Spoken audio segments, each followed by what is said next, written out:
आज ही Doubtnut app download करें। Doubtnut पर होगा अब आपके सभी मैथ्स, केमिस्ट्री, फिजिक्स और बायोलॉजी डाउट्स का सफाया। बस अपने क्वेश्चन की फोटो खींचो, उसे क्रॉप करो और तुरंत वीडियो सोल्यूशन पाओ। Download now. नमस्कार दोस्तों, हम पढ़ रहे थे कहानी सबसे सुंदर लड़की। इस कहानी के लेखक हैं विष्णु प्रभाकर जी। दोस्तों, कहानी के पिछले भाग में यानी भाग 1 में हमने पढ़ा कि हर्ष के घर मंजरी छुट्टियां मनाने के लिए आती है और हर्ष और मंजरी आपस में समुद्र की लहरों से खेलते हैं। जो मंजरी है वह हर्ष और कनक की दोस्ती को बिल्कुल भी पसंद नहीं करती। फिर हमने जाना कि कनक एक बहुत गरीब लड़की है। वह समुद्रों में से शंख निकालकर उसकी मालाएं और छोटे छोटे शंखों को बाजार में बेचा करती है। पढ़ते हैं इस कहानी के आखिरी भाग को यानी भाग 2 को। जानेंगे कि आगे इस कहानी में क्या हुआ। एक दिन हर्ष ने देखा कि कई दिन से उसके पिता एक सुंदर सा खिलौना बनाने में लगे हैं। वह एक पक्षी था जो रंग बिरंगी सीपियों से बना था।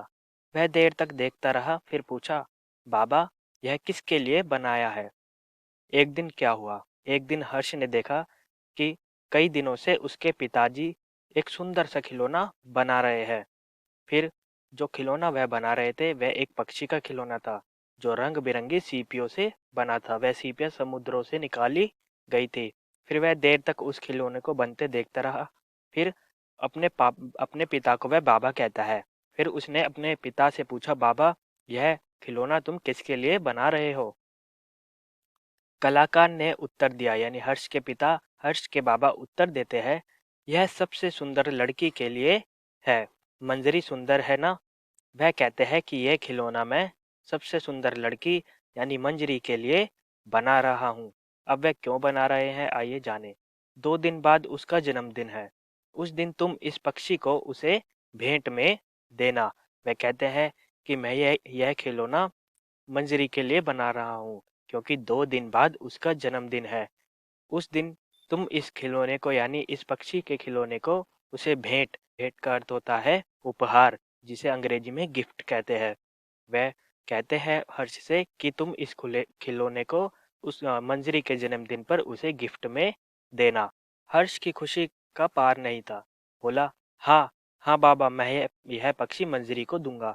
जब यह हर्ष ने सुना कि यह गिफ्ट जो है, उपहार जो है, वह मंजरी के लिए बन रहा है, वह खुश होता है हर्ष इस बात को सुनकर। और वह कहता है, हाँ बाबा, यह पक्षी मैं मंजरी को दूंगा। और वह दौड़कर मंजरी के पास गया, उसे समुद्र किनारे ले गया और बातें करने लगा। वह दौड़कर मंजरी के पास जाता है और हर्ष और मंजरी समुद्र के किनारे पर जाते हैं और आपस में बात करने लग जाते हैं। फिर वह मंजरी से बोला, 2 दिन बाद तुम्हारा जन्मदिन है ना? वह कहती है मंजरी, हाँ, पर तुम्हें किसने बताया? बाबा ने। हर्ष कहता है, मुझे बाबा ने बताया है। हाँ, उस दिन तुम क्या करोगी? वह फिर आगे पूछता है मंजरी से कि मुझे बाबा ने बताया कि तुम्हारा जन्मदिन है। फिर मंजरी से वह पूछता है कि तुम उस दिन क्या करोगी? तो मंजरी है जवाब देती है, सवेरे उठकर नहा धोकर सबको प्रणाम करूंगी। घर पर तो सहेलियों को दावत देती हूँ, वे नाचती गाती है।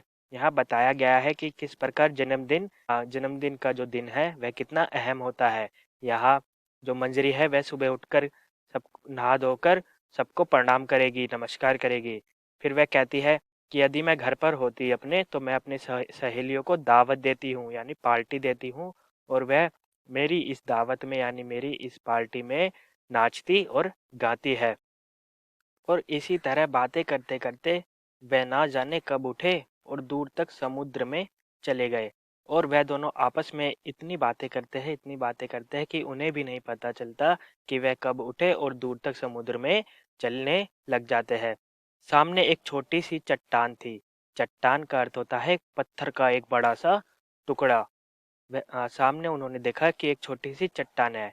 इस पर हर्ष ने कहा, आओ छोटी चट्टान तक चले। वह हर्ष जो है मंजरी से कहता है कि आओ उस छोटी चट्टान तक चले। मंजरी काफी निडर हो चली थी। यहाँ निडर होता है जिसे किसी का डर नहीं होता। अब उसके साथ हर्ष था, इसलिए वह समुद्र में मंजरी जो है हर्ष के साथ चली जाती है। वह बोलती है, चलो। तभी हर्ष ने देखा कनक बड़ी चट्टान पर बैठी है। कनक ने चिल्लाकर कहा, हर्ष, यहाँ आ जाओ। वह दोनों जो है मंजरी और हर्ष छोटी चट्टान की ओर जा रहे थे। तभी हर्ष जो देखता है कि बड़ी सी चट्टान पर एक लड़की बैठी है। फिर वह गौर से देखता है तो वह होती है कनक, और कनक भी हर्ष और मंजरी को एक साथ देखती है। जिस पर कनक कहती है हर्ष से कि हर्ष, इधर आ जाओ, इस बड़ी चट्टान पर आ जाओ। अब क्या हर्ष वहां जाएगा? आइए सुने। हर्ष ने जवाब दिया, मंजरी वहां नहीं आ सकती, तुम ही इधर आ जाओ। यानी मंजरी उस बड़ी चट्टान तक नहीं पहुंच सकती, हर्ष ये जवाब देता है। और कनक से कहता है कि तुम ही हमारे पास यानी छोटी चट्टान के पास आ जाओ। अब मंजरी ने भी कनक को देखा। अब मंजरी जो है कनक को देखती है, उसे ईर्ष्या हुई, यानी कनक को देखकर मंजरी जल जाती है, उसे जलन होती है। वह वहां क्यों नहीं जा सकती?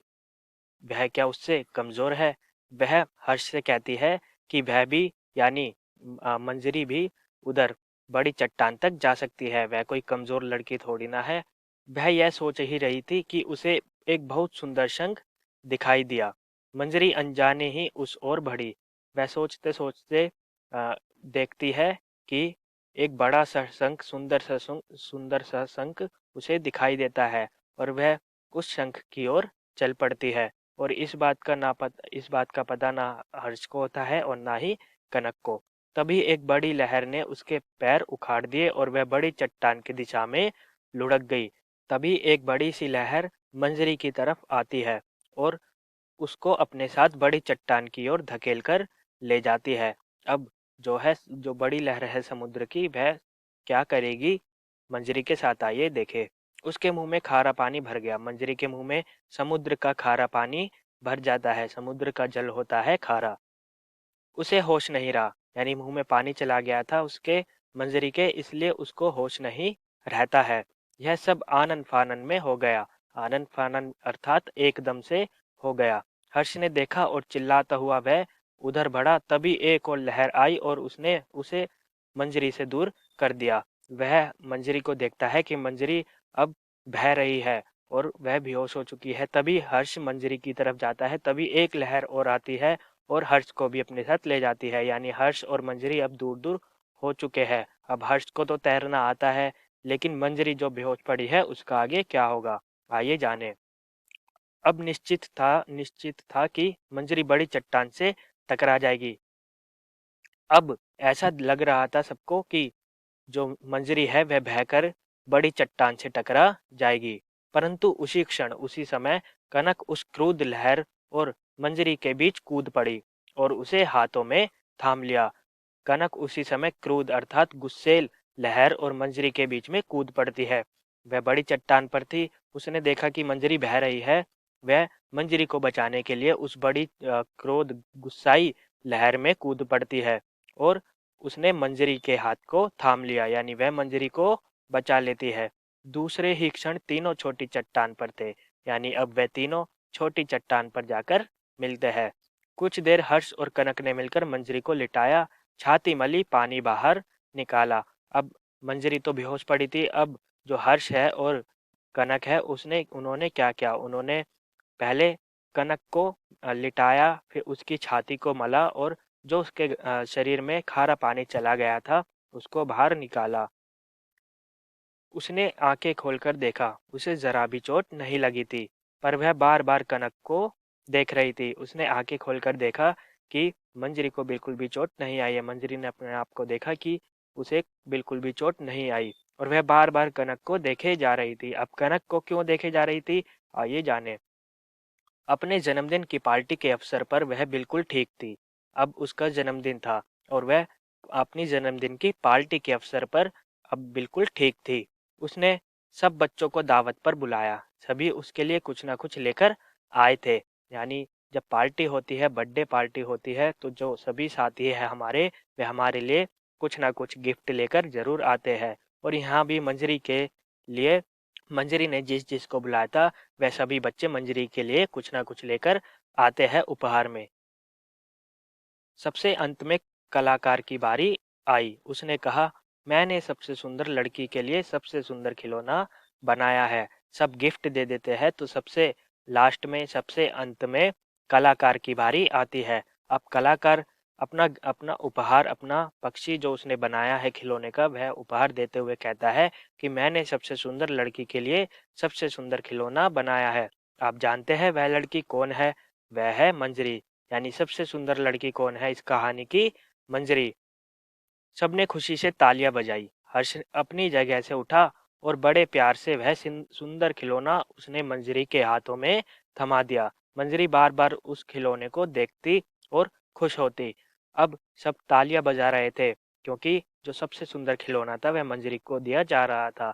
हर्ष अपनी जगह से उठता है और बड़े प्यार से वह सुंदर पक्षी का खिलौना मंजरी को दे देता है।